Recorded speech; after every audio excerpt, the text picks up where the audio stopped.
eye skin ကိုစားဝတ်ချန်တွေ blackhead တွေရှိရဆိုလို့ရှိရင်ကိုလောက်ရမယ် step တွေထဲမှာ eye control ပါရမယ် exfoliation ပါရမယ်ပြီးသွားလို့ရှိရင် hydration ပါရမယ်အဲ့တော့အစီထိန်းတဲ့ဟာလောက်ရမယ်ပြီးအဲ့ dead cell တွေကိုခွာချတဲ့အကောင်ပေါ့နော်အဲ့ step လေးကိုထည့်ရမယ်ပြီးရှေ့တက်ဖြည့်ရမယ်အဲ့သုံးခုပါအောင်ဘာဖြစ်စီနေဘယ်လိုသွားမလဲဆိုတာဥမာဆက်ပြောပြအဲ့တော့မျက်နှာသစ်စက်ပြာမှာ salicylic ဆိုတဲ့ acid လေးအဲ့ဒီ acid ပါတဲ့စက်ပြာကိုရှာဝယ်ရမယ်စက်ပြာအဲ့ဒီဘူးတွေမှာကြည့်လိုက်ပေါ့နော်အဲ့ဒီ acid ဘယ်မှာပါလဲဆိုတာကိုပြီးသွားလို့ရှိရင်တိုနာမှာကြောင့် AHA BHA ပါတဲ့တိုနာမျိုးကိုရှာပြီးတော့သုံးရမယ်ပြီးတော့ serum ကျတော့ niacinamide ပါတဲ့ serum သုံးလို့ရတယ် vitamin C ပါတဲ့သုံးလို့ရတယ် niacinamide ပါတဲ့ဟာဆိုလို့ရှိရင်ဒီ ordinary မှာထွက်တယ်နောက်အများကြီးထွက်ပါတယ်เนาะပြီးတော့ vitamin C အတွက်ကတော့ Garnier နာမည်ကြီးတယ်နှစ်ခုစလုံးတော့ပေါင်းသုံးစရာမလိုပေါင်းသုံးလို့လည်းမတည့်ဘူးတစ်မျိုးကိုရွေးချယ်လိုက်ပေါ့ကိုဘာနဲ့လည်းလမ်းမိတယ်ကိုနဲ့အဆင်ပြေအောင်ရွေးချယ်လိုက်ပါ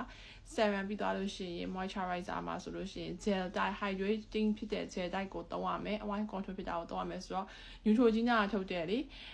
gel cream ပေါ့အဲ့ဥစ္စာကောင်းပါလေSPF မှာဆိုလို့ရှိရင် BioRe ကောင်းတယ် gel type ပေါ့နော်ပြီးတော့ skin aqua ဆိုတာလေအဲ့ဒါလေးလည်းကောင်းတယ်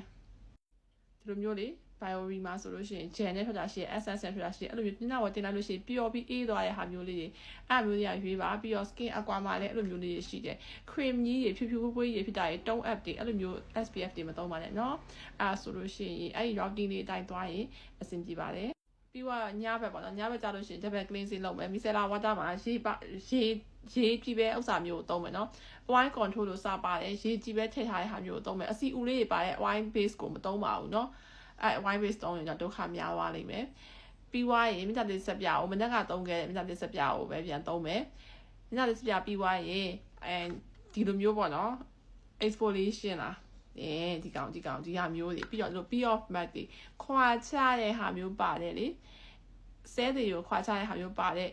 ဒီလိုလိမ့်တဲ့ဟာပဲဖြစ်ဒီလိုခွာတဲ့ဟာပဲဖြစ်အဲ့ဒါကိုတစ်ပတ်ကို2ကြိမ်သုံးမယ်ပြီးရင်မနေ့ကသုံးထားတဲ့ moisturizer ကိုပြန်သုံးမယ်เนาะအဲ့ဒါဆိုရင်ညဘက် routine ကအဆင်ပြေပါပြီဒါဆိုရင်သတိထားမယ့်ချက်တွေအရေးကြီးတဲ့ချက်တွေကိုခုပြမယ်သတိထားမယ့်ချက်အရေးကြီးတဲ့ချက်က double cleansing လုပ်တဲ့ကြောင့်လို့ micellar water ရဲ့မျက်နှာသစ်စက်ပြားရဲ့ကိုနှစ်ခုကိုတော့ပါအောင်သုံးရမယ်ပြီးသွားလို့ရှိရင် serum တွေမှာခုနကပြောသလိုပဲမတူညီတဲ့ serum တွေ niacinamide ပါတဲ့ဟာရဲ့ vitamin C ပါတဲ့ဟာရဲ့အဲ့လိုမျိုးတွဲပြီးတော့မသုံးရဘူးနောက်ပြီးတော့ဒီလိုမျိုး exfoliation လောက်တဲ့အချိန်မှာ retinol ကိုညဘက်မှာမသုံးပါဘူးတညထဲမှာဒါလည်းသုံးဟိုကလည်းသုံးမသုံးပါဘူးနော်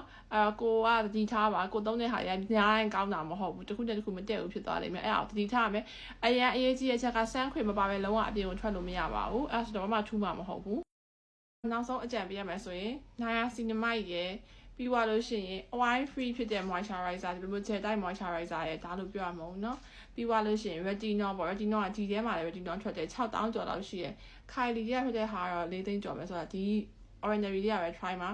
retinol ရဲ့ကိုစနစ်ကြောင်အမှန်လေးသုံးလို့ရှိရင်ဒီ blackhead တွေပြီးတော့စားဝတ်ချန်တွေကသူ့အနေနဲ့ဖြည်းဖြည်းနဲ့ပါသွားပါလိမ့်မယ်ရှင်